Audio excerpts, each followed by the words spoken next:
Hello, and welcome to the second rendition of The Sampler. We introduce some never-before-heard discussions, a brief sample of some upcoming conversations, and I throw in some funny conversations from the past. Please enjoy. This is a whole vibe right now. We're surrounded by, do I hear crickets?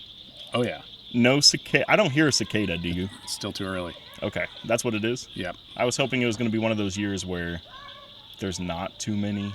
They said that, last year. They're like, this is going to be a very cicada-heavy year, and here we are. It wasn't too terrible, but I don't know. Yeah. I don't mind the cicadas as much as some people do. I don't mind them at all, except last year's the first year one flew and hit me in the face. Ooh. So then, after that, I was like, less cicadas the better.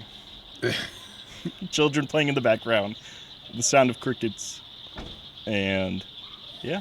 It's honestly very relaxing, though, and we can see the moon, a full moon right now. Amazing.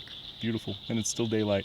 I was worried that, all the geese would be going crazy right now and giving us all kinds of issues. Because he's John Selmeyer. What about, which one's the one you put an orange in? Blue moon. Blue moon with the orange. Oh, yeah. And then Corona with a lime. Mm-hmm. Are there any other beers you can think of where you just slice up some fruit and you shove it in there? Oh my gosh, there's some what are they, shanties? There's lemon ones. Those are good with lemon. I can't imagine any others that would be like, I can't wait to take a big old slice of watermelon with this. But yeah. And then also you and I share some common interest because I know we're speaking about some delicious beer. Mm-hmm. But our tongues enjoy some savory flavors of cigar smoke. I was wondering where you were going to segue with that there. Yeah. I am very lucky that we have grown together over the course of these last 14 plus years and have gotten to do many of these things, sometimes for the first time together, whether it be different cigars or different beers. But yeah, cigars. I know a guy that was a cigar gang for a while. Cigar gang, nunchuck clan. Boom. That's what I was when I was 18. I love it. Inspired by Wu-Tang Clan, obviously. Obviously. Yeah. So I would say I'm kind of beginner. I know a thing or two. Like, if I were to go into a cigar store, I'm still going to be drawn towards Romeo and Juliet. Oh, yeah. Something that is pretty mainstream. Do you have a favorite cigar? Oh, hands down. My go-to every single day of the week is going to be a CAO Moon Trance. Ooh. It's super mild, got a lot of flavor. Tip is dipped, so it's got some more flavor right there at the mouth. It is one of the few cigars that I can smoke around my wife, and she does not complain about the smell. So it's a good, easy smoke. It's a guarantee every time. I never have to worry about it. And that's not to be confused with, what's the one that I love the smell of? Groovy Blue? Groovy Blues. Oh my gosh, those are Tatianas. So again, another flavored cigar that's got all the fancy bells and whistles to it. Are those the ones that are only sold in Texas, or is that something completely different? They used to be, but I found them local now too. Ooh. So we've gotten some new stores around town with everything opening up. We need to get some of those. Yes, I agree. I know the weather's going to be nice, so it's perfect cigar smoking weather. But every time I think of you and I smoking cigars in my head, I think of it being Christmas time. It's weird how that is becoming a new trend. Mm-hmm. So it's like, oh, look, here's a torrential downpour outside. Let's go have a cigar. Hey, look, it's Sub-Zero. Let's go have a cigar. Hey, good memories, though. Oh, yeah, hands down. Hands down. So, no, I'm out here listening to all the crickets and the frogs. I'm like, we should get some cigars. I have a steel cigar right now in my glove compartment. So yeah, no, you don't want that. That was a lesson I had to learn a long time ago, was to go ahead and get a good humidor. Yeah. And then give them a little bit of love. For sure. You do cigarbid.com? I have, yes. So for those of you listening, there's a website where I think all you have to do is show your ID and then pay, obviously, but you bid on cigars, essentially.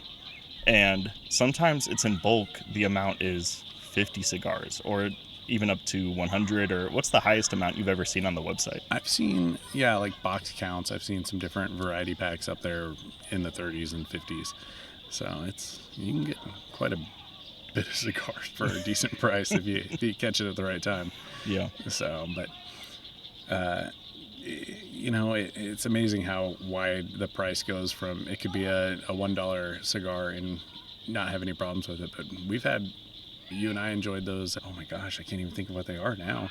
They were like $25 cigars, and they were quite nice. Yeah. So, And then you got would you consider them cigarillos? oh yeah. The ones, how many came in that box? Oh, it was like 50. Wow. Yeah, that was kind of a weird situation where it was like, ooh, 50 cigars for that price. Buy now. And then I got them, and it's this little tiny box. I'm like, oh, well. But they're good, like, mow the yard cigars, or, Yeah. hey, I got to go in 5 minutes. Let's go have a cigar. And then I wanted to ask you about, you had just recently told me I had not known Disney in Florida. Mm-hmm. Formerly Downtown Disney, now it's called Disney Springs. Yes. Do they still have that name? It's Disney Springs officially? Yes. Okay. They had a cigar store, which, first off, I always think of Disney as being a family-friendly place, so I was shocked that they had a cigar store in the first place. But I guess it was kind of historic. Yes, very much so. And you had informed me that they had closed. Like COVID. Okay. That era. I wonder if that's what made them close. But what was the name of those cigars? Do you remember the name? Sosa Family Cigars. Sosa Family. That's what it was. Mm-hmm. Yeah. And I remember you and I walking around Disney Springs, Uh-oh. smoking cigars and having a good time. I won't go into details, but having a good time. I'll just put it that way. Yes. That story actually came up just the other day with Oh.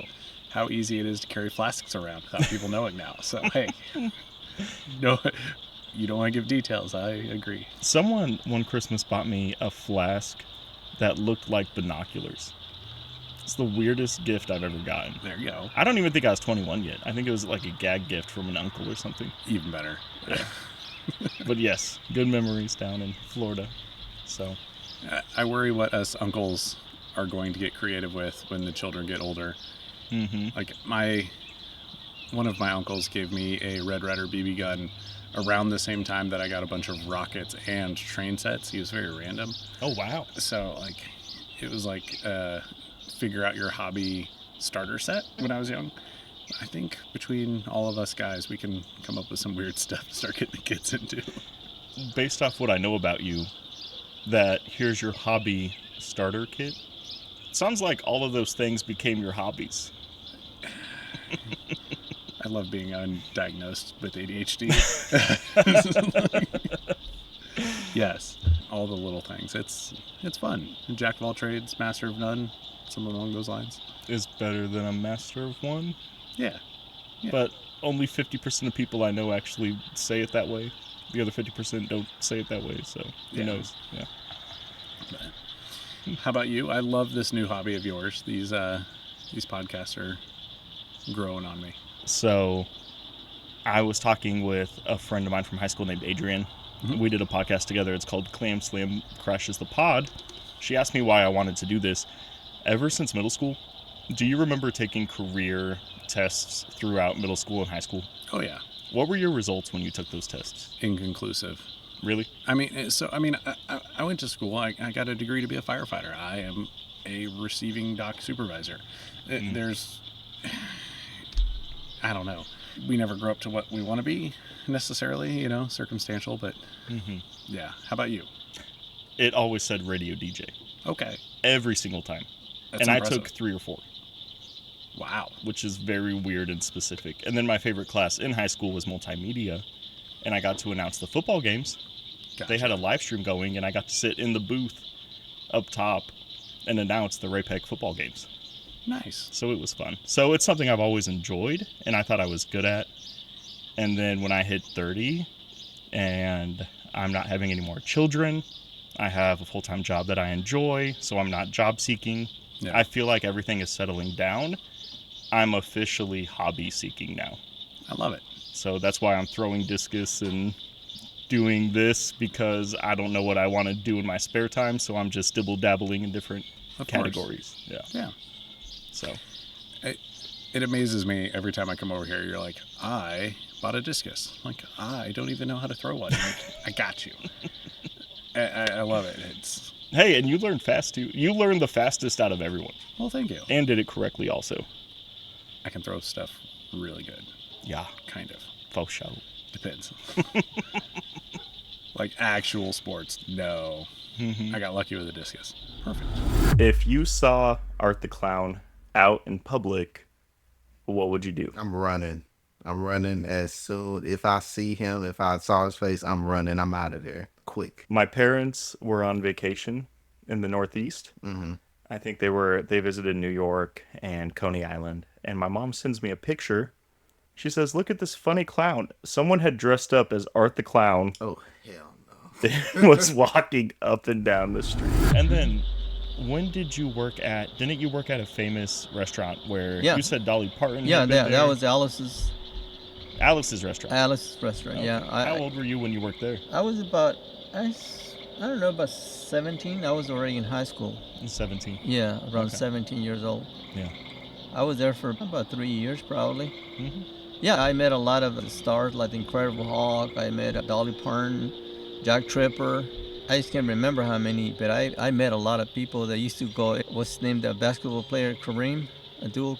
Oh yeah. Yeah, I met him too. Yeah, they used to go at the place. That place they made a movie out of the restaurant. Mm-hmm. So they had a lot of pictures on the walls of the movie, and all Yeah. these people wanted to come and see all that stuff right there. Yeah, all the stars. That's awesome. Started from the Star Trek too. They used to go there all the time. It's funny because the song Country Roads came on today, and it took me back to the first mission trip I ever went on. I was 16 years old. It was in the hills of West Virginia. It was called Nazareth Farm, and it's a Catholic-led organization. And basically, you go there, and you cannot wear any makeup. You cannot have your cell phone. There's no signal even if you wanted it. So you're not like focused on taking pictures or texting or social media. You can't like take a hot shower. There were like these bucket showers that you took out like in the field. So the whole focus was on simplicity and like just kind of focusing on yourself and God and relationships with others and not just the outside noise of life. And so basically we would read to children in Appalachia. We would fix homes of elderly people. I think we did siding, painting, roofing, that kind of thing. And I was like 16 years old at the time. So again, just these adults put so much faith in us to allow us to just go work on people's homes and but learn really important life skills. So that was pretty cool.